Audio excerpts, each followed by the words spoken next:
Good morning, everybody. Welcome to part two of Mere Christianity. Hopefully, everyone got something out of um, yesterday's video. Today, we are going to be discussing the second part that I picked, which is what lies behind law.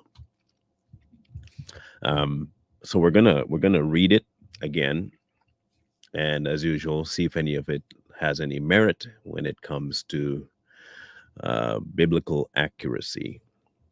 So listen carefully, I guess, is what we got to do. Um, Again, this particular book, I really do love the way that CS puts things out there. Um, if you've ever read any of his other books, like the Chronicles of Narnia, um, at least in that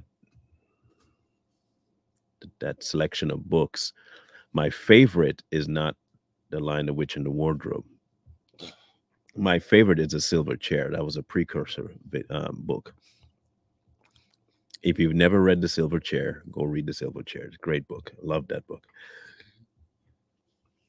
And if it's not something that you want to read, you can always listen to it. But it's a good book.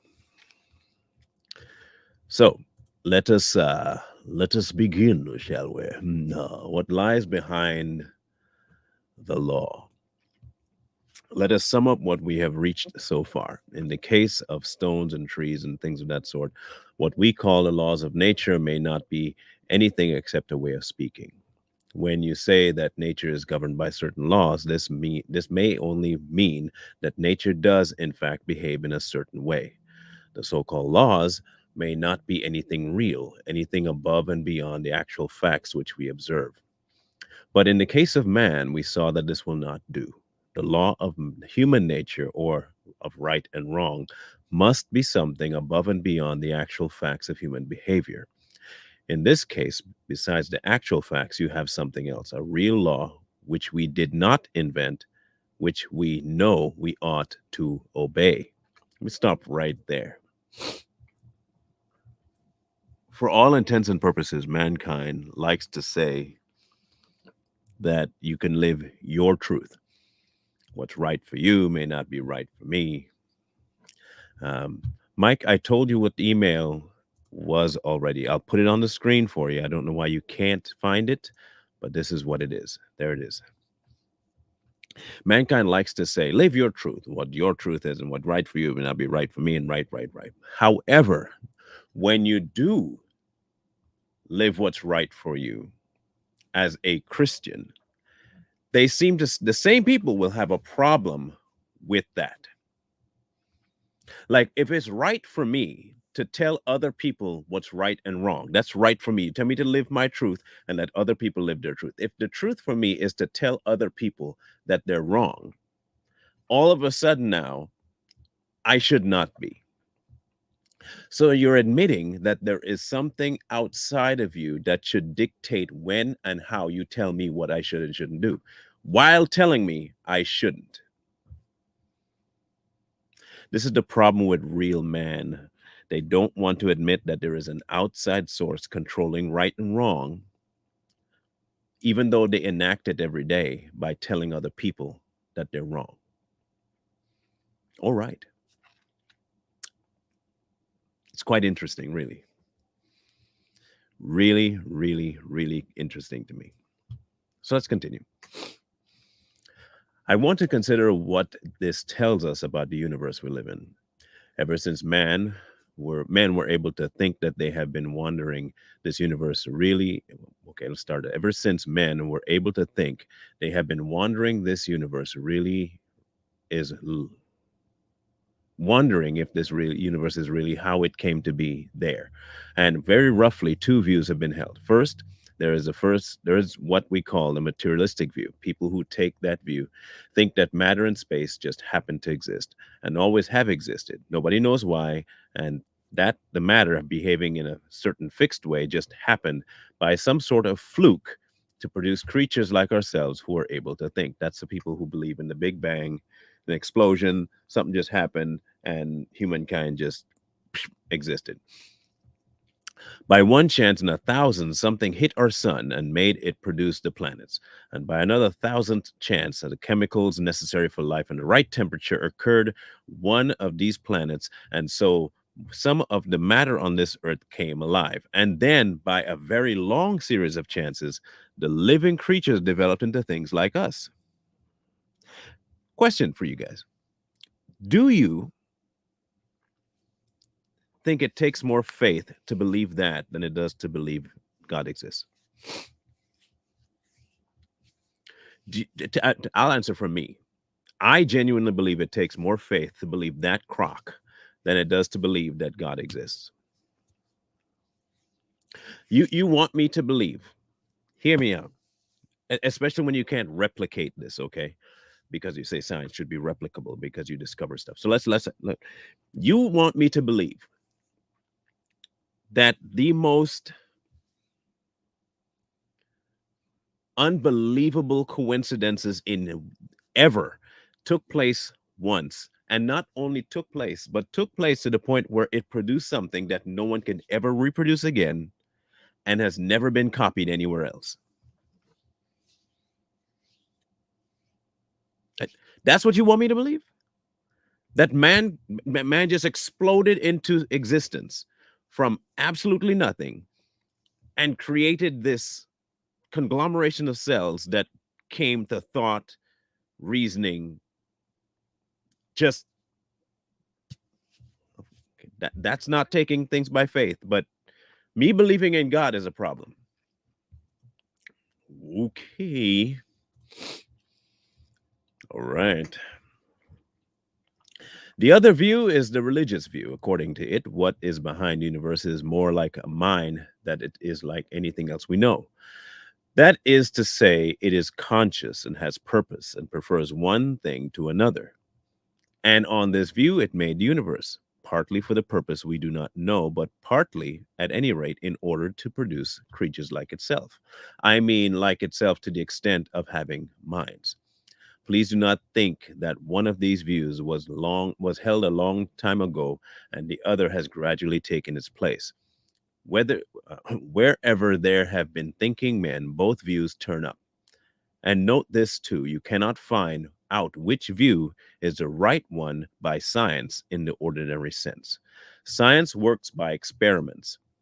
It watches how things behave. This is exactly what I said. I am glad that C.S. Lewis and I agree on something. It tells me that I'm not completely dumb. it tells me I'm not completely dumb. Because what science does is observable. It's all science does is observe. They're pretty much reporters. That's all they really are. They report what they see and what has already happened. They can't really create anything. Science has never created anything. And I mean that to in the fullest. They have never created. All they have done is combine things that already have an interaction with each other before you discovered it. That's all you've done. You've taken multiple things, put them together, and they have a interaction with each other that you call production and call creating, but it's not. All it's doing is having its natural reaction with something else and producing what would naturally occur with those two things. You're not creating Jack. You're discovering it for the first time for you, but the elements of those things that you picked up already had that interaction built into them. You are not doing anything new. You are just for your own self discovering something that was already done. You don't do anything. Period. You cannot come up with a single thing on your own outside of what's already there available to you. You can't. And that's just factual. Sorry to tell you. Every scientific statement in the long run, however complicated it looks, complicated it looks, as however complicated it looks, really means something like I pointed a telescope to such and such a part of the sky at 2:20 a.m. on January 15th and saw so and so. Or I put some sort of stuff, I just said it, put some sort of stuff in a pot and heated it to such and such temperature and it did so and so. Do not think I am saying anything against science. I'm only saying what its job is. And the more scientific a man is, the more I believe he would agree with me that this is a job of science and a very useful and necessary job too. But why anything comes to be there at all, and whether it is anything behind these things science observes, something of a different kind, this is not a scientific question. If there is something behind, then either it will have to remain altogether unknown to men or else make itself known in some different way, which is what God did. The statement that there is any such thing and the statement that there is no such thing are neither of them statements that science can make. And real scientists do not usually make them. It is usually the journalists and popular novelists who have picked up a few odds and ends of half-baked science from textbooks who go in for them. After all, it is really a matter of common sense.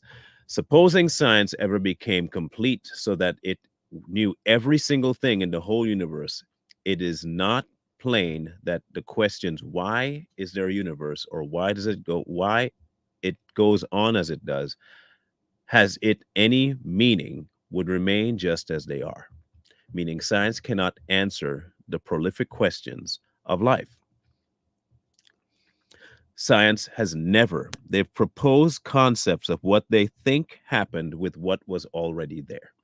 And because they cannot, in some cases, figure out what was already there, they have to concoct something that would solidify their stance. In other words, when I try to tell people, if you're a scientist, that this and this created that, but I cannot tell you why this and this even existed, I have to create in my mind a reasoning for those things. Even if it means fantastical reasoning, I have to create it. So, what I do for science, they create a fantastical scientific answer to the creation of worlds. A boom! A cataclysmic experiment, a cataclysmic event just took place. We don't know exactly what created the explosion, but something did. What was it? We're more than likely sure it was nothing. What? Yeah, you see, nothing hit nothing and created something. And so when something happened, then the explosion from that nothingness created us. And then consequently, it created everything else and their interactions on Earth. And that takes no faith at all to believe. That's scientific. Okay. Okay. All right. Well, at least we know now that science is perfect. Okay. That's what we know. Okay. Oh, these people. Anyway, now the position would be quite hopeless but for this. There is one thing and only one thing in the whole universe which we know about more know about than we could learn from external observation. That one thing is man. We do not merely observe men, we are men. In this case, we have, so to speak, inside information. We are in the know. And because of that, we know that men find themselves under moral law, which they did not make and cannot quite forget even when they try, and which they know they ought to obey. Notice the following point. Anyone studying man from the outside would study electricity or cabbages, not knowing our language and consequently not able to get inside knowledge from us. But merely observing what we did would never get the slightest evidence that we had this moral law. How could he? For his observation would only be for his observation would only show what we did, and the moral law is that what we ought to do.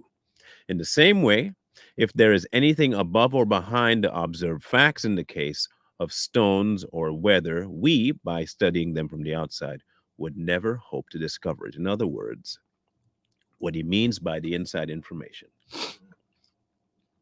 People just looking at us, or things looking at us that don't have the moral law, have no concept of what it is to be men.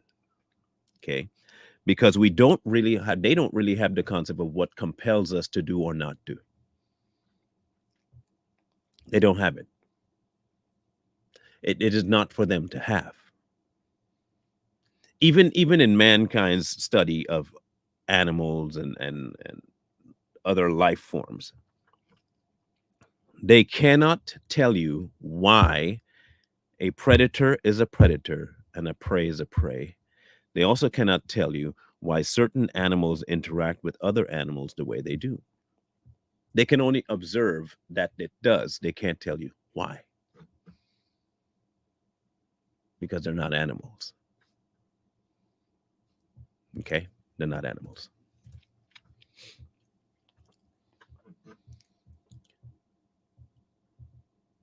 The position of the question then is like this: we want to know whether the universe simply happens to be what it is for no reason, or whether there is a power behind it that makes it what it is. Since that power, if it exists, would be not one of the observed facts, but a reality which makes them, not mere observation of the facts can find. There is only one case in which we can know whether there is anything more, namely our own case. And in that case, we find there is. Or put it another way around, if there was a controlling power outside the universe, it would not show itself to us as one of the facts inside the universe, no more than the architect of a house could actually be a wall or a staircase or a fireplace of that house. The only way in which we could expect it to show itself would be inside ourselves as an influence or a command trying to get us to behave a certain way. And that is just what we do find inside ourselves. Surely this ought to arouse our suspicions. In the only case where you can expect to get an answer, the answer turns out to be yes. And in the other cases where you do not get an answer, you see why you do not. I think this is might be where I get my analogies and stuff from, is having had read C.S. Lewis. Um, let's take his analogy of the house. While the architect of the house cannot be the house, the architect of the house dictates what each function is. Okay? He dictates what the staircase does, where it does it, the doors, how they swing open, the type of doors. The architect decides all of that because it's his house. While he is not the house, he created the house. So I think many people want to say that, with this whole concept that we are gods. No, no, you are a creation of. You have many of his handprints on you because you are by nature an offspring of him because he created you, but you are not him. You are built to do a certain thing because that's what you were designed to do, but you're not him. Okay. And mind you, the architect can always show up at the house and adjust whatever he wants. It's his house. That's the beauty of being the architect. That's the beauty of the architect.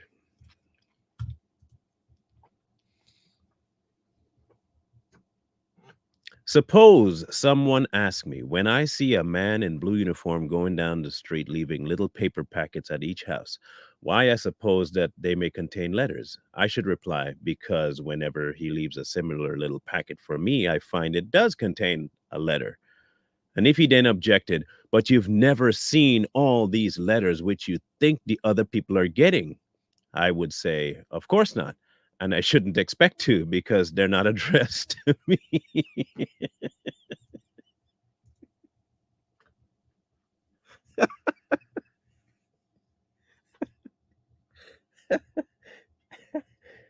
I'm sorry, but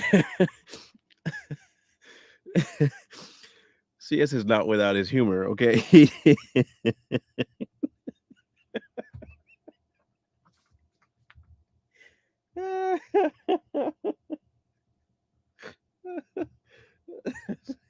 That's good.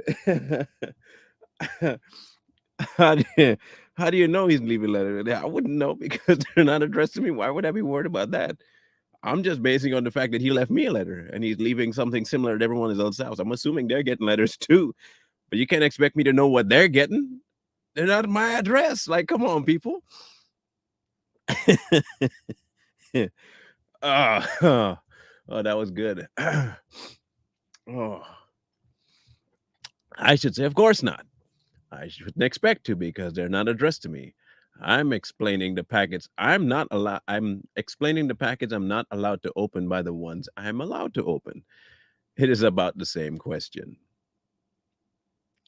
The only packet I'm allowed to open is man. When I do, especially when I open a particular um, man called myself, I find that I do not exist on my own, that I am under a law, that somebody or something wants me to behave in a certain way. I do not, of course, think that if I could get inside a stone or a tree, I could find exactly the same thing, just as I do not think all the people in the street get the same letter as I do. I should expect, for instance, to find that the stone had to obey the law of gravity, that whereas the sender of the letters merely tells me to obey the law of my human nature, he compels the stone to obey the laws of its stony nature. But I should expect to find that there was, so to speak, a sender of letters in both cases, a power behind the facts, a director, a guide. Do not think I'm going faster than I really am. I am not yet within 100 miles of the God of Christian theology. All I have got to is something which is directing the universe, and which appears in me as a law, urging me to do right and making me feel responsible and uncomfortable when I do wrong. I think we have to assume it is more like a mind than it is anything else we know. Because after all, the only other thing we know is matter, and you can hardly imagine a bit of matter given instructions.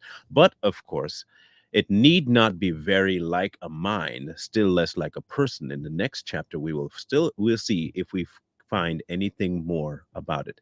But one word of warning: there has been a great deal of soft soap talked about God for the last 100 years.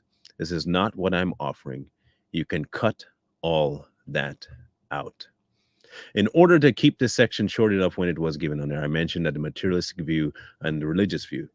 But to be complete, I ought to mention the in between view called life force philosophy, or creative evolution, or emergent evolution. The wittiest expositions of it comes in the work of Bernard Shaw, but the most profound ones in those of Bergson.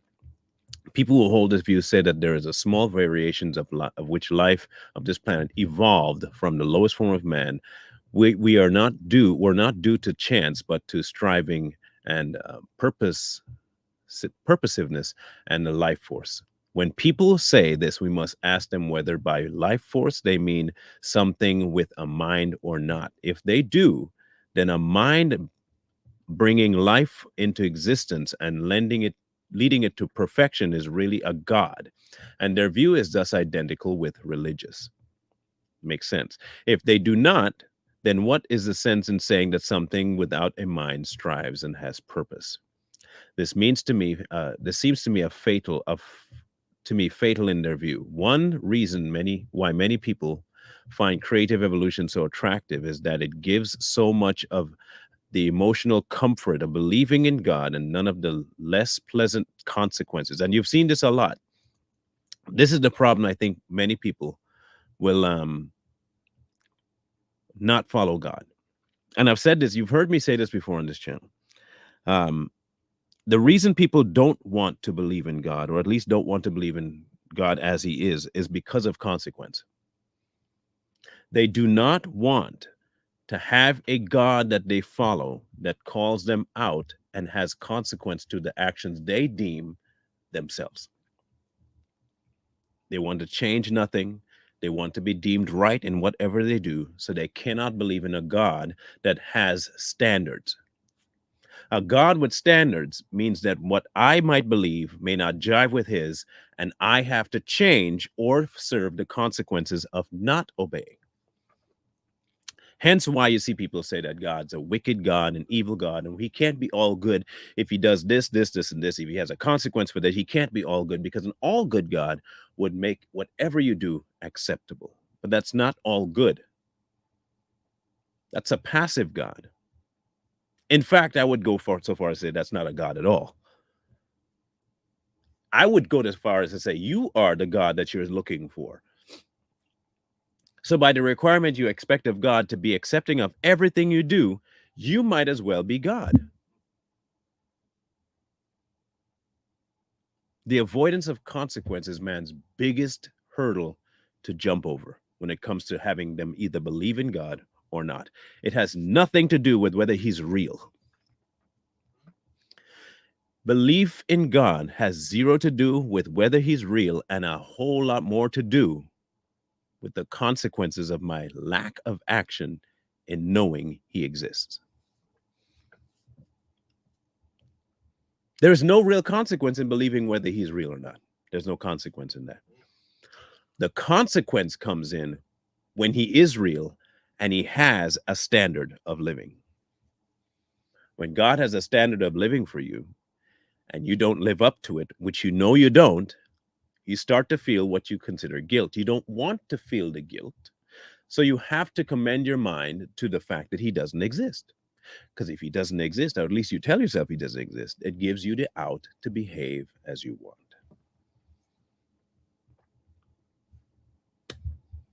It's pretty simple. And then, if you do admit that he exists, people take it one step further. Yes, he exists, but he doesn't exist the way you say he exists. He exists to please me in a way that I'm telling you now, where I am a chosen one. I am so special that I am beyond everyone else. You've seen them too. Or they'll go another route. Once they enter into the he does exist, but he's in all of us. The spiritualistic view, like he was talking about, versus the materialistic view.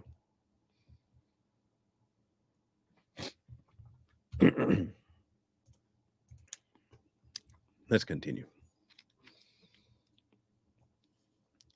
When you are feeling fit and the sun is shining and you do not want to believe that the whole universe is a mere mechanical dance of atoms, it is nice to be able to think that this great mysterious force rolling on through the centuries and carrying you on in its crest. If, on the other hand, you want to do something rather shabby, the life force, being the only a blind force with no morals and no mind, will never interfere with you like that troublesome God we learned about when we were children.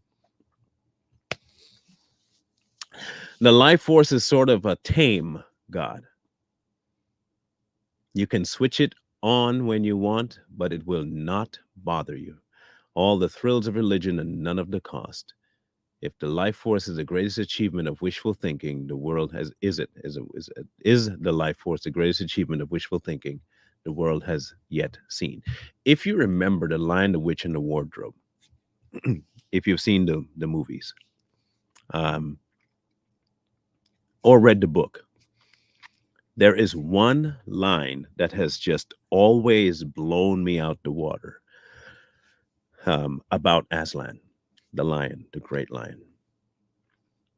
Um, and if you have not read at least The Lion, the Witch, and the Wardrobe, it is one of the most profound descriptors of the nature, not the person, the nature of God that I have seen in a long time.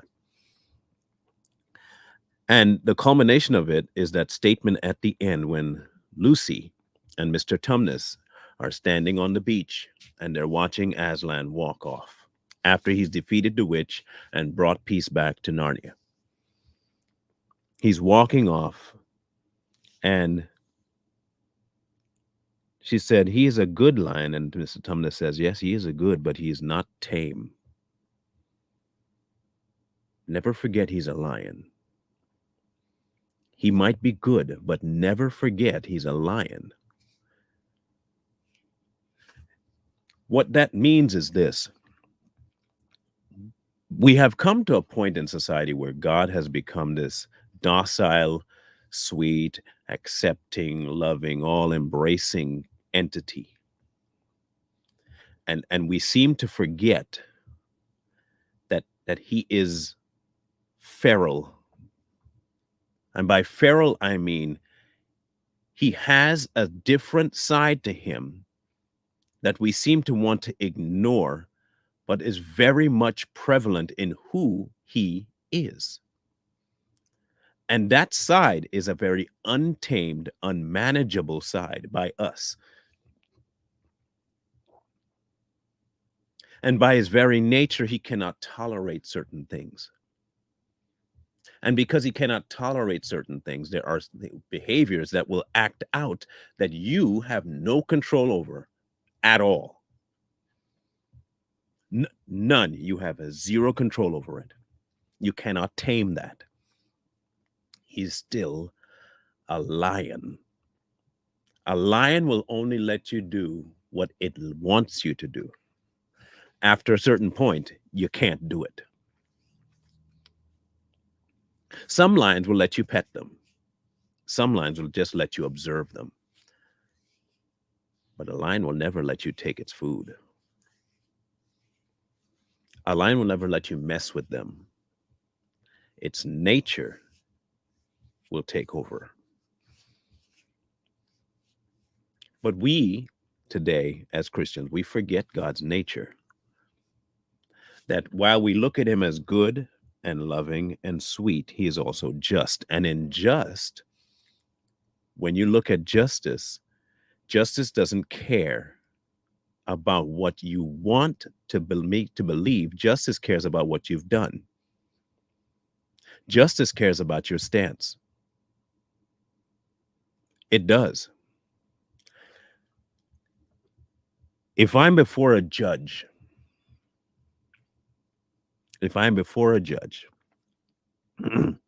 and I have just finished murdering somebody, dismembering their bodies and scattering their pieces all over America, and I've done this 50 times over,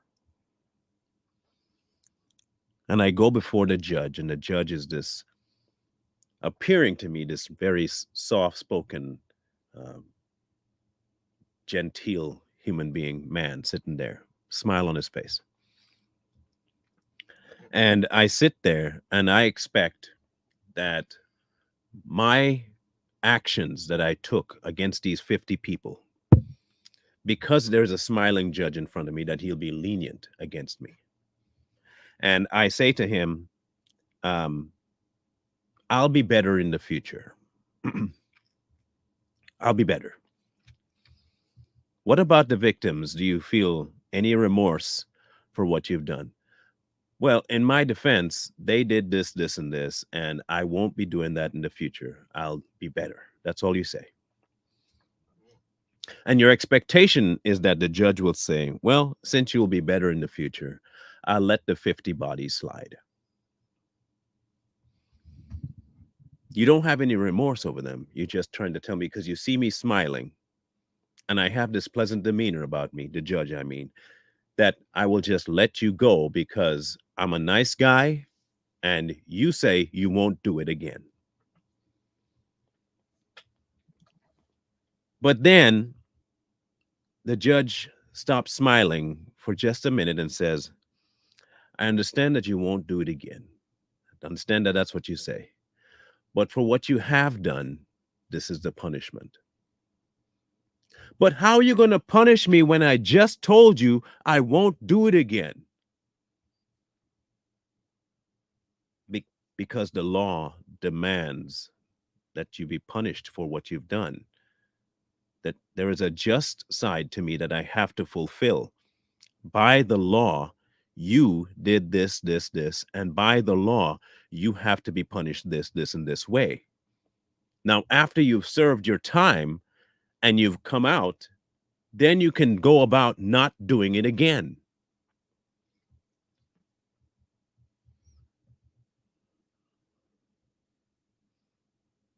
and we forget that side of God.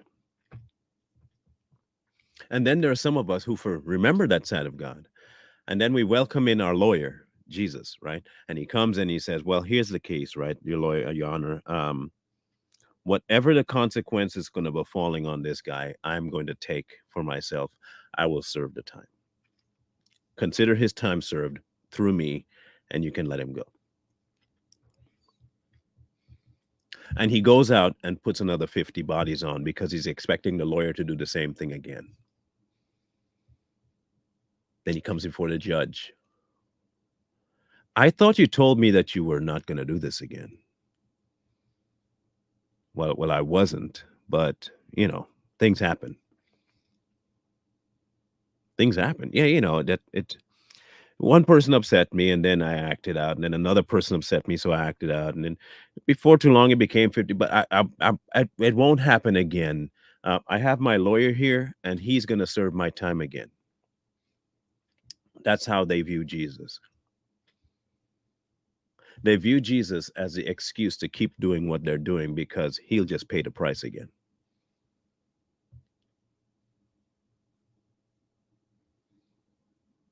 And they view God as just this, okay, I'll take it kind of thing.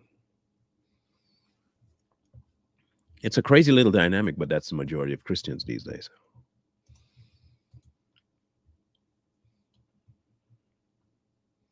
That's the cause of Christians these days.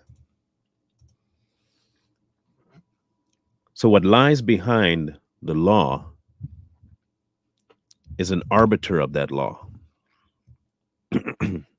But we do not like the arbiter.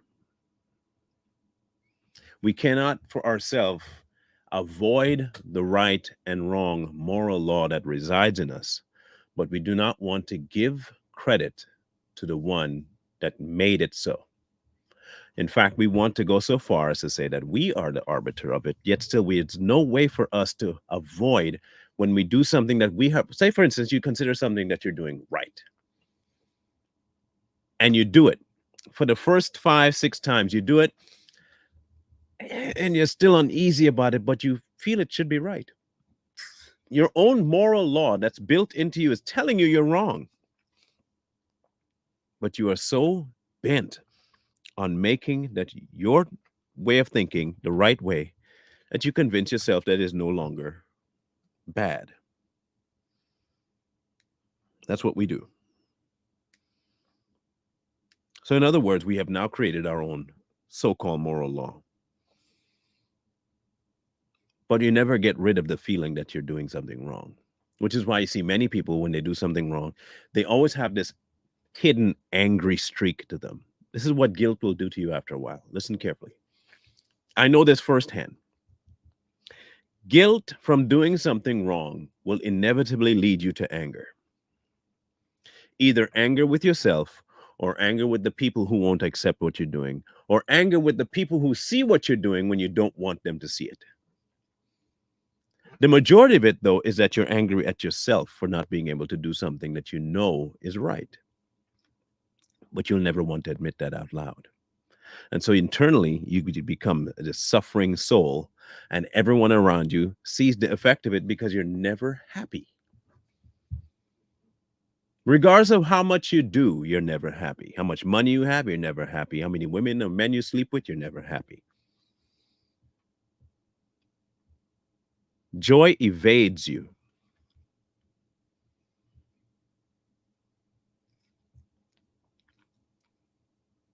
Because what you've taken is now guilt as your identity.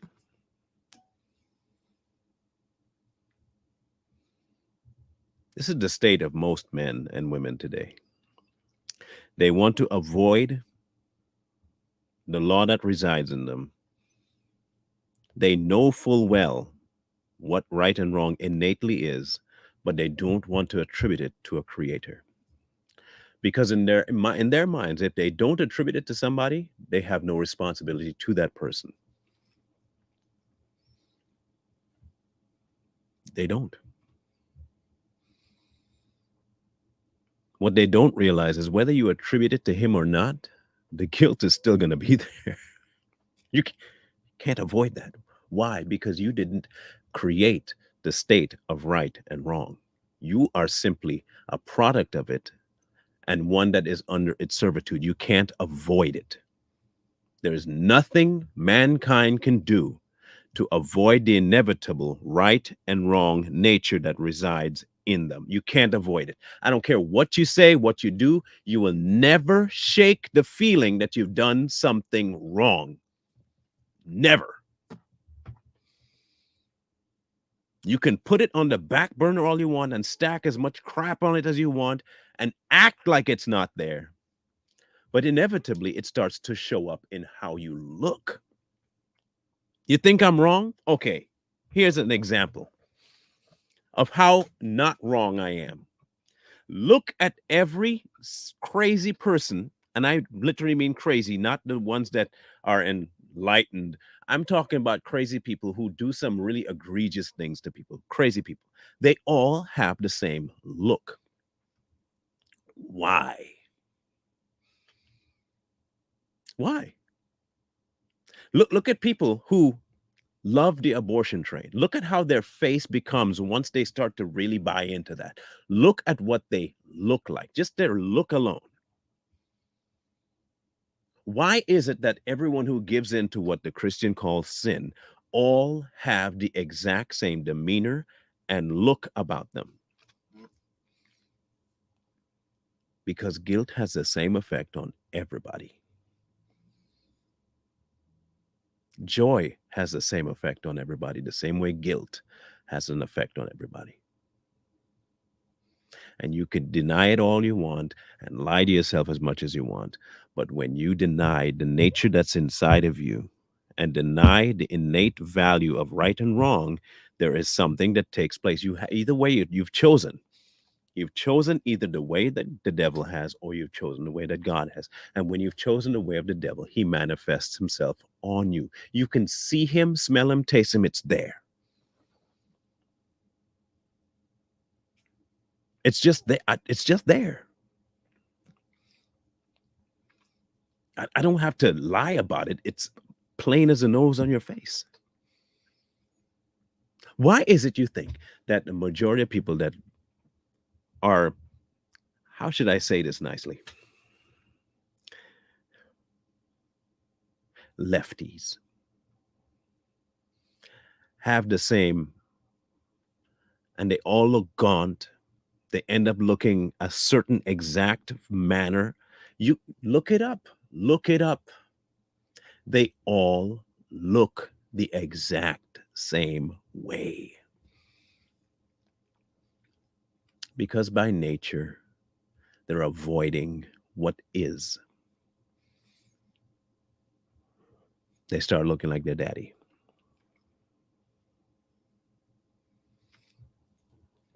If you are out there struggling with the decision of whether or not God exists, when you come to the point where you find out why you exist, let me know.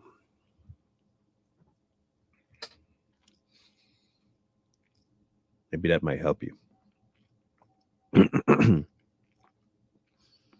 Now, the whole concept of what lies behind the law is going to play into the social morality conversation that's coming up um, in the next portion that we're going to deal with tomorrow. Because we're in a, and it's not new, but we're more in a more blatant state of people trying to create for themselves a alternative to right and wrong and having a worldly view of right and wrong.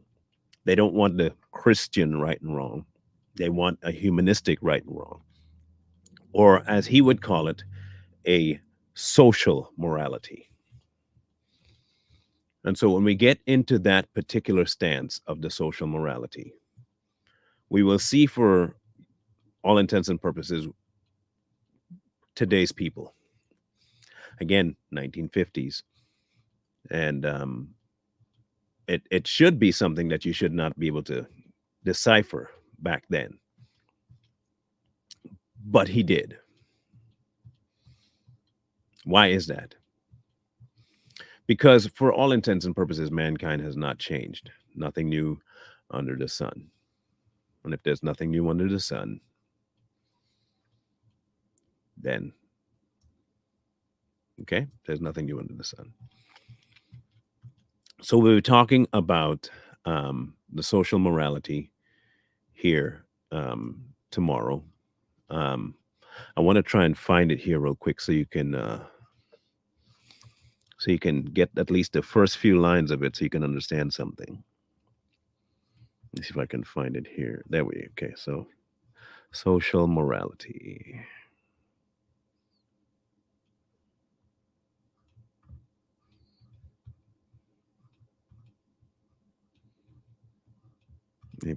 Why can't I find it here?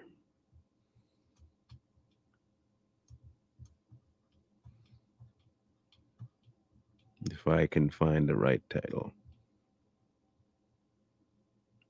Okay, there it is. Okay, 82.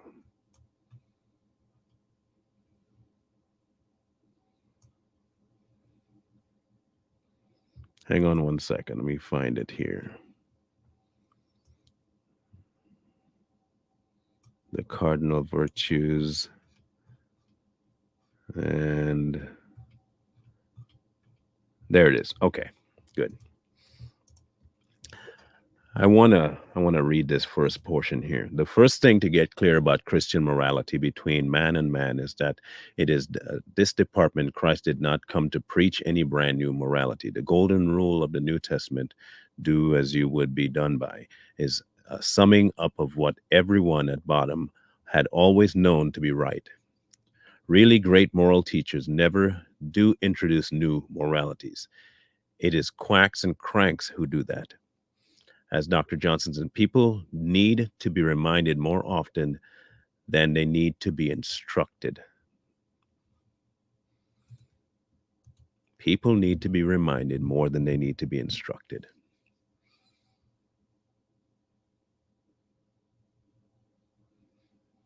And that is factual because it's a nature issue.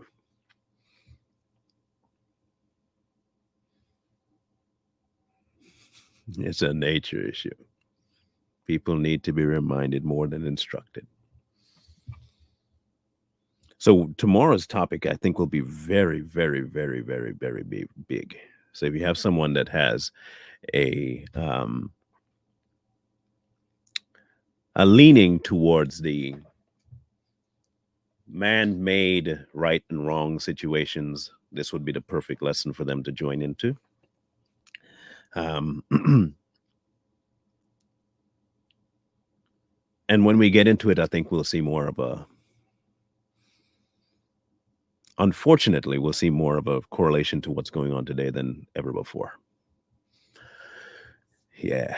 So, in any case, hopefully y'all got that email figured out. Where is it? Okay. Scrolling at the bottom. Don't forget to take a look at that.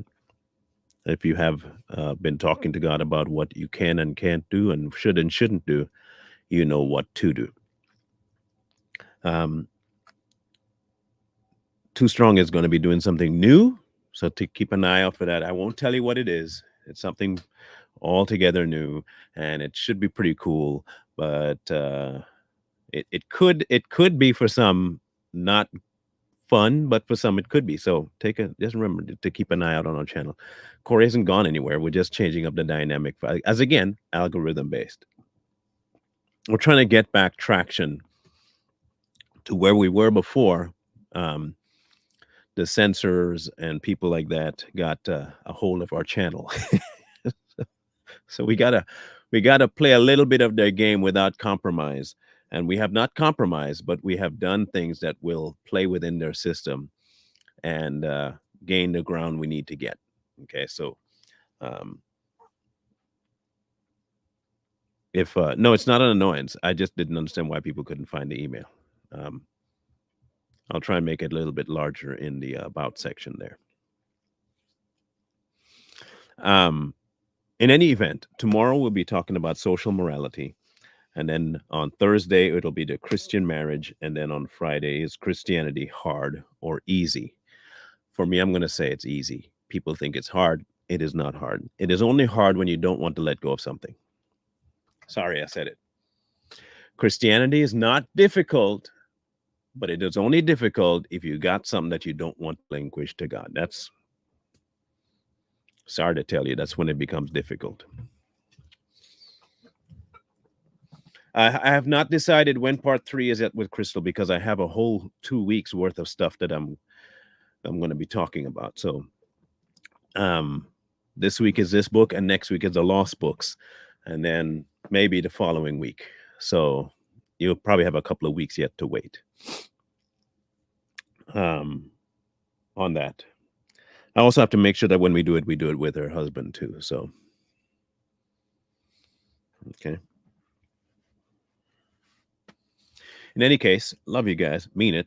Thank you for all the props, for the likes, the sharing, the commenting. I have noticed though that let me see if I can find this here. I have noticed that there has been a trend occurring, which is not a bad one. Not mind you, it's not a bad one. And it could be that people are just not putting their likes up there, or they are, or they're just not liking at all or disliking. I have no problem with your dislike comments. I have none at all with you being disliked. Not at all. Feel free to dislike. I have no problem with you disliking. None.